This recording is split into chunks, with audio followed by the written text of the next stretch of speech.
Hey, Disney fans, planners, and reluctant visitors. I'm Becky, and this is TouringPlans Teaches. This week, we've got Genie 201. How and when you can save the most time if you choose to use Genie Plus at Disney.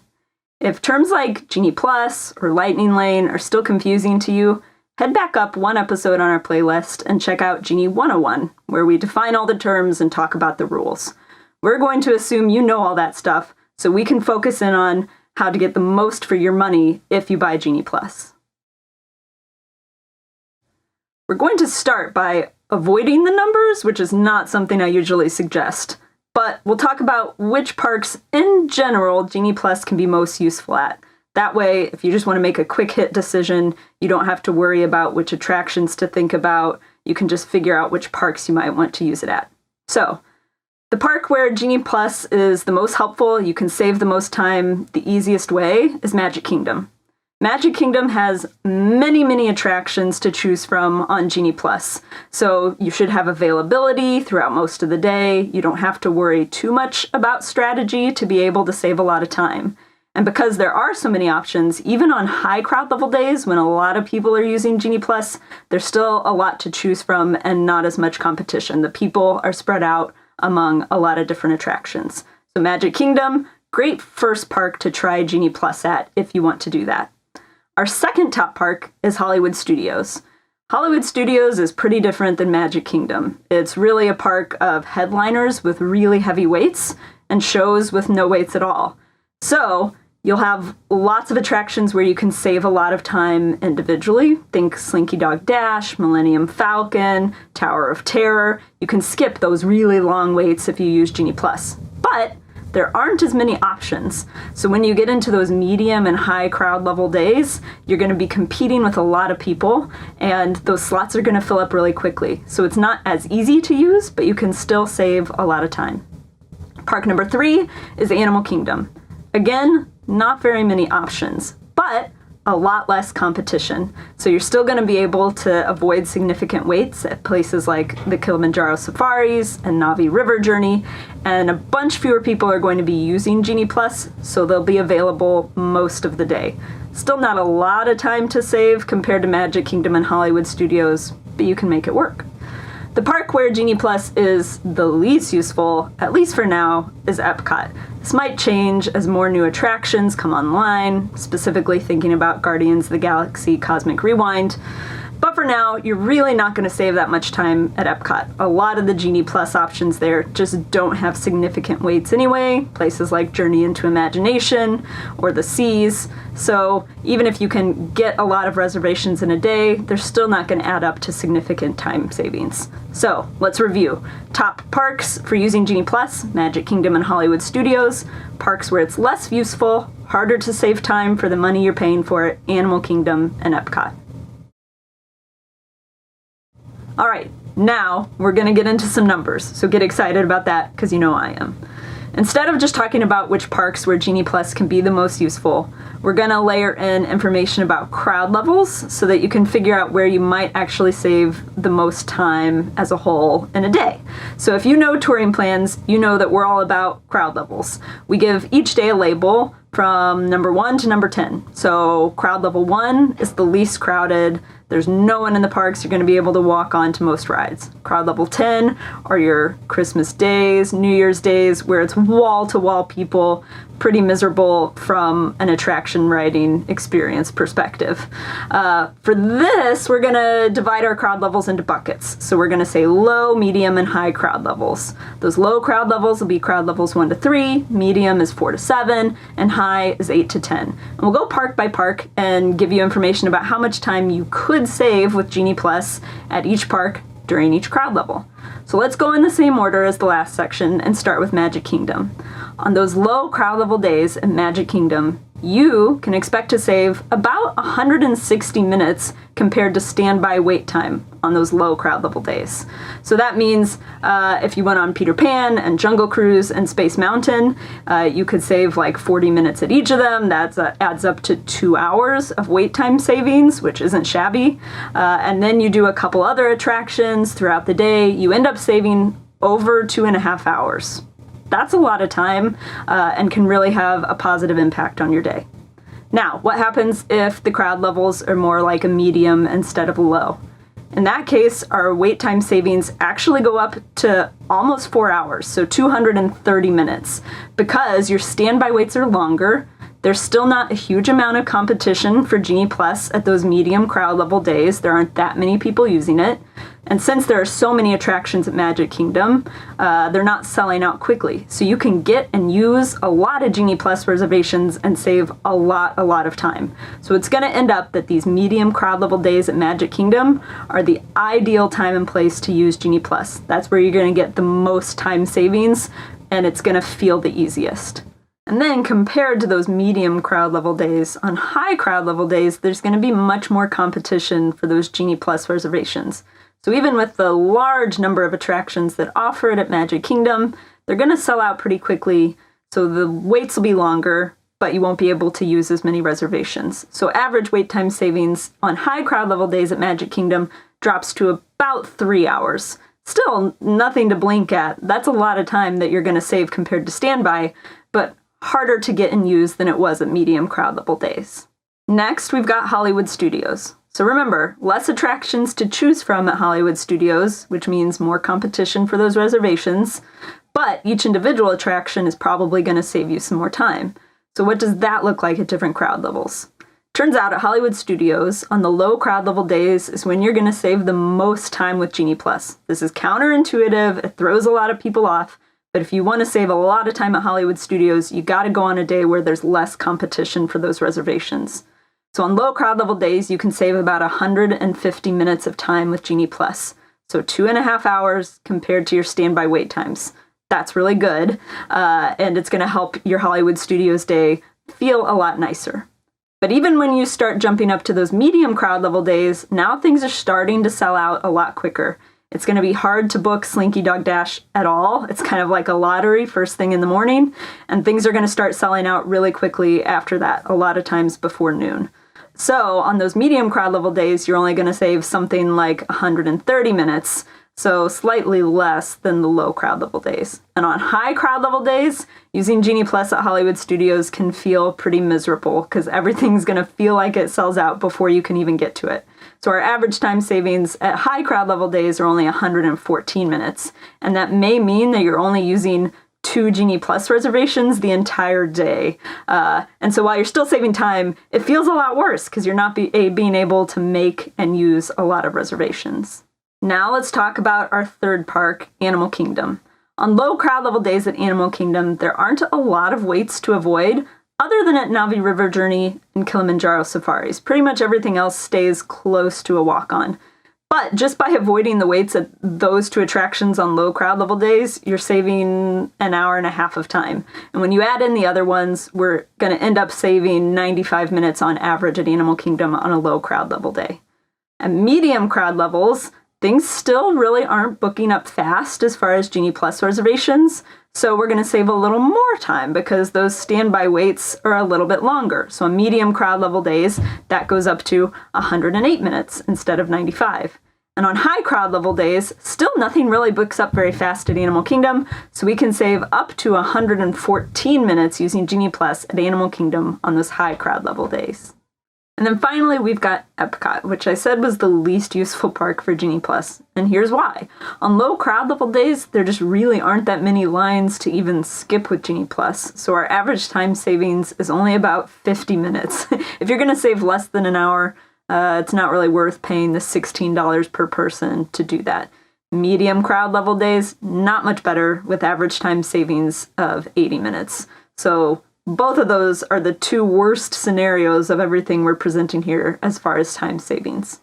The one saving grace is that at high crowd level days, since there's not much competition for Genie Plus use at Epcot anyway, not many things sell out, and several attractions do get really lengthy standby waits like Frozen and Test Track and Soarin', and so you're going to be able to skip those.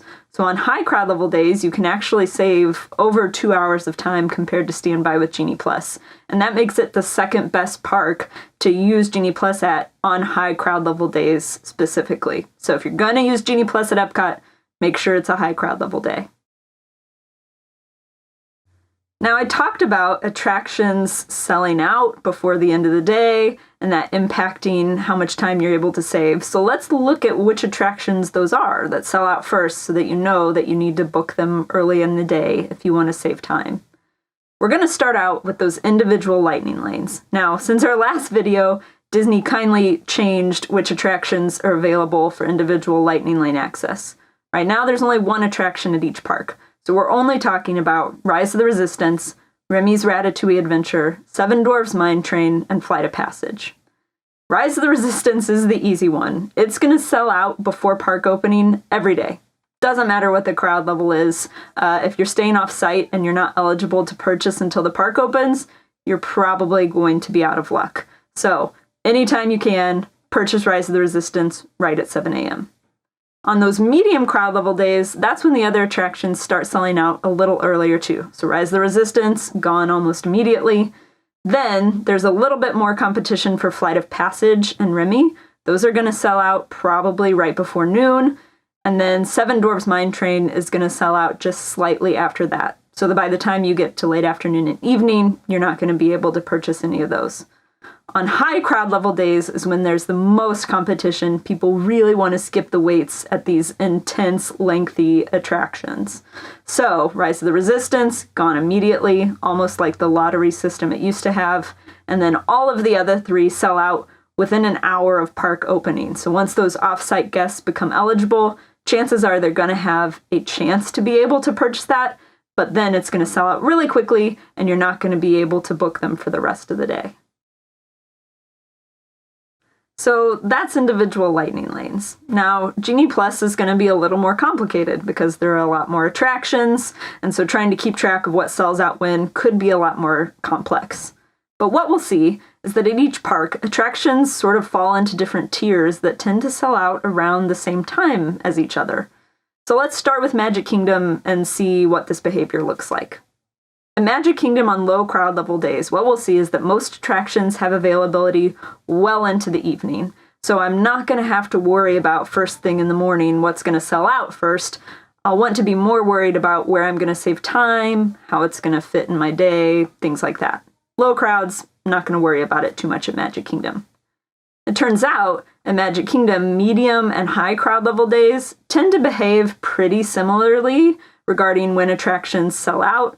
The difference in time savings comes when how many you're going to be able to hit in a day, because there's different crowds that you have to walk through. So you're just not going to be able to hit as many attractions and use as many reservations. But the sellout behavior is the same. So at Magic Kingdom, the attraction that always books up first is Jungle Cruise. And on medium and high crowd level days, that's going to happen about 1 o'clock. So you're going to want to book that one in the morning if you want to use it at all that day. Next, we've got Peter Pan's Flight. So that you also save a lot of time with, and it books up by about 4 o'clock every day. And then finally, we've got this sort of second tier of attractions at Magic Kingdom that all tend to sell out right around the same time, about 6:30 in the evening. That's Space Mountain, Big Thunder Mountain Railroad, Haunted Mansion, Splash Mountain, and Winnie the Pooh. So if you want to ride those, book them sometime before dinner. Now we're going to talk about Hollywood Studios. And remember, this is the park where attractions book up the quickest. It's going to be hard to get the attractions that you want before they're all reserved for the day. Just like Rise of the Resistance sells out before park opening every day, doesn't matter crowd level, Slinky Dog Dash is very, very similar. It's going to book up almost first thing in the morning every day. Definitely the most popular Genie Plus reservation on property. So we're not going to talk about that at each crowd level. Just know if that's what you want to book, you got to be on right at 7 a.m. and book that very first thing. Now on low crowd level days, other Hollywood Studios attractions have some decent availability. Millennium Falcon, Smuggler's Run, is going to be the one that sells out first after Slinky Dog Dash. And that doesn't happen until about 3 p.m. So you've got a good stretch of the day where you can choose from almost anything. Everything else is going to be available pretty late into the evening, so you don't have to worry too much on those low crowd level days. That's why it's easy to save a lot of time on those days at Hollywood Studios. Things start to change on medium crowd level days. And this is where you're going to have some strategy about what you book when in order to use the reservations that you want to use. The Millennium Falcon and Runaway Railway, which is now a Genie Plus attraction, should sell out around 1 o'clock on those medium crowd level days. So book them sometime in the morning if you can. And then Rock and Roller Coaster and Tower of Terror follow at about 3 o'clock. And Toy Story Mania and Alien Swirling Saucers follow at about 5 o'clock. And so you'll see those 2-hour chunks when things start to sell out, and that's because you have that 2-hour rule. So people will book Falcon, and then they have to wait 2 hours, and Runaway Railway will be gone, and so then they book Tower of Terror, and then they wait 2 hours, and everything else is gone, and so they book Toy Story Mania. And so you'll see that rhythm. On high crowd level days, things happen a lot quicker because people are trying to make their picks quickly, and sometimes they're blocked out of ones they want to make, so they have to go to those lower tiers sooner. So we see on high crowd level days, Slinky Dog, gone immediately, like normal, and then Millennium Falcon is actually gone by about 11 a.m. So that's 2 hours after the park opens. So you'll see that crowd of people booked Slinky Dog. They get to the park, they wait 2 hours, they book Falcon, it sells out immediately as soon as they become eligible to do that. Then 2 hours later, at 1 o'clock, Runaway Railway, Rock and Roller Coaster, Tower of Terror are all booked up for the day. And then 2 hours later, at Toy Story Mania and Alien Swirling Saucers, those are gone too. So that's a little quicker pace than those medium crowd level days, and you're kind of going to have to pick one attraction from each of those tiers to be the one that you try to book quickly before it sells out. All right, so let's talk about Animal Kingdom, which is almost the complete opposite of Hollywood Studios as far as attractions selling out, because so few people are using it, and when they do, they're booking attractions that can handle a lot of reservations in a day, so there's lots of capacity and not as much demand, so a lot easier to use. We really only see things starting to book up before the evening on high crowd level days at Animal Kingdom. So on low and medium crowd level days, you can get away with booking anything at any time, almost. High crowd level days, on the other hand, Kilimanjaro Safaris tends to book up by about noon. Now, something to keep in mind is that we've been collecting data during the winter, and Kilimanjaro Safaris closes when the sun sets. Early sunset equals less capacity at Kilimanjaro Safaris. So as we move into the summer, even on those high crowd level days, we could see some more capacity at the safaris. And then on those high crowd level days, Navi River Journey follows pretty soon after Kilimanjaro Safaris, booking up early in the afternoon. But other attractions have availability late into the evening, or as long as Animal Kingdom's open. Epcot's pretty similar. A lot of attractions that people don't really need Genie Plus for. If making a Genie Plus reservation requires them to walk more, they're not going to do it because at Epcot you're walking a lot anyway. So on low crowd level days, the only attraction that really sells out is Test Track, and that doesn't happen until about 2 o'clock. So you've got a lot of time to be able to book that if you want. Once you get up to medium crowd level days, we see a little different behavior. This is where even an attraction with high capacity like Frozen Ever After starts to book up. Test Track still sells out first. Even though you're going to save less time there than you would at Frozen, Test Track sells up by about noon on medium crowd level days, followed by Frozen Ever After around 2 o'clock. Everything else, plenty of availability well into the evening. And then on high crowd level days, Test Track tends to book up right at park opening. If you don't book that early, you might be blocked out there at Epcot. And Frozen Ever After actually tends to follow pretty quickly. So those two, where you're going to save the most time, book up almost immediately at park opening, so chances are you're going to have to pick between one or the other of them, and then the other will be sold out before you even get a chance. So in situations like that, where you have to choose between two different attractions, how should you make that decision? Well, you can make it based on which you like better, always a good way to make decisions. But you can also do it with the data, which is the way I love to make those decisions. So let's look at which attractions tend to save you the most time compared to standby to help you figure out which attractions you want to make those reservations for so that you get the most out of your money. And we're going to start with individual lightning lanes again, since there's only 4 of them. And these are the ones that you're paying extra for anyway, so they're not included in your Genie Plus for the day. You have to pay for them individually. So ideally, you want to save a lot of time with them. The individual lightning lane that's going to save you the most time is Rise of the Resistance. Not surprising, excellent attraction, books up quickly every day, but that individual lightning lane should save you almost an hour and a half of waiting, which is crazy, just for one attraction, so that's why it's worth it. The next best individual lightning lane for time savings is Flight of Passage. So at Flight of Passage, you're going to save, on average, about 60 minutes. So right at an hour mark. Obviously, this changes based on the time of day and the crowd level a little bit, but an hour of time isn't shabby. Seven Dwarfs Mine Train is right there with it, with 59 minutes of average savings compared to standby. And the individual lightning lane with the least time savings is Remy at Epcot. Still brand new, very popular, so people are booking it anyway. But on average, you're only going to save less than an hour. So hard to justify a lot of extra money for that. So what do time savings look like at Genie Plus attractions? Surprisingly, there are quite a few attractions where you can save just as much time on a Genie attraction as you could on an individual lightning lane. Now, nothing's going to compete with Rise of the Resistance for time savings, but you have to pay that for that individually. If I can save up to an hour on a single Genie attraction and still be able to make more reservations throughout the day, that's going to be a big win. So let's look at our top 6 Genie Plus attractions for time savings. The first one, Slinky Dog Dash.